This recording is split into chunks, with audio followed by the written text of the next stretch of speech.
Hello my friends, Lance Gross here. Wanted to show you today how to flip your pen. You may have seen this before. People are in a board, meeting, or sitting in a classroom, and you're like, how do they do that?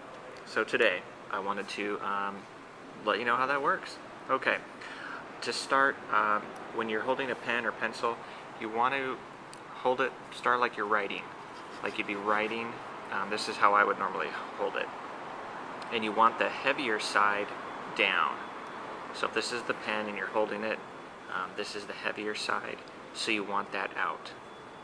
The easiest thing to use is actually a brand new number 2 pencil that's never been sharpened. So if you have one of those at home, I recommend, highly recommend starting with one of those. But here's how it starts. And keep in mind, this is a lot like riding a bike. The first couple times it's going to feel weird, it's going to feel awkward, but I guarantee everyone who keeps practicing has learned how to do this. So, to start, you kind of see how I'm holding it here.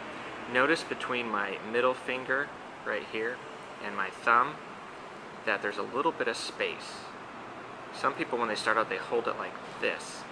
Now the problem with that is there's not enough room for you to use your middle finger to push it around your thumb. So notice my pointer up at the top, I'm going to push down. See how there's now a little bit of room between my thumb and middle finger. This allows you to basically pull it with your middle finger like a trigger over your thumb.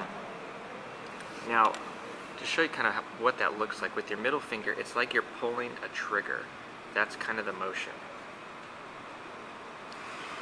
And so when you are holding it, again, space between your thumb and middle finger, notice it's towards the top of the pen. You have your pointer finger on top. You're pushing slightly down with your thumb just to kind of hold it in place, and then you'll pull your middle finger again like a trigger. Oops, pull it like a trigger over your thumb. Oops, slow motion doesn't work. Okay, there we go.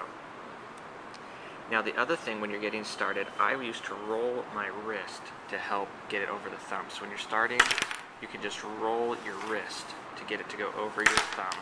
Just practice rolling it over your wrist. The other thing I did is when I used to flip it initially, my pointer finger would not get out of the way. So what I would do again, when I flip it, I would just hold my pointer finger out just to get used to kind of overcompensating. Then after you try that a few times, you can put it all together again, and away you go. So definitely, if you have any questions on this, and later ones, I'll show you kind of the around the middle finger. Once you get that one down, you can do the forward and backward one, which is pretty exciting, kind of adds another level of excitement there. So thanks you guys, and I'll talk to you soon.